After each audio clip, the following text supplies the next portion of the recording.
Eyvanına vardım eyvanı çamur, odasına vardım elleri hamur. Uykudan uyanmış gözleri mahmur, ömrümde görmedim böyle gelini. Gelini gelini Türkmen gelin, saramadım hani gel gör halimi vay. Uykudan uyanmış gözleri mahmur, ömrümde görmedim böyle gelini.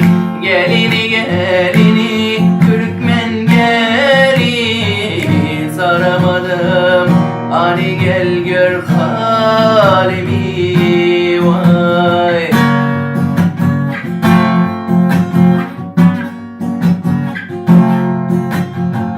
İpek iğne giymiş haylap dizinden, sıralı belleri yormak yüzünden.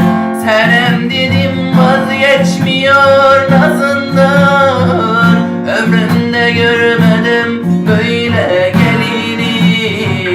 Gelini gelini Türkmen gelin, saramadım hani gel gör halimi vay. Uykudan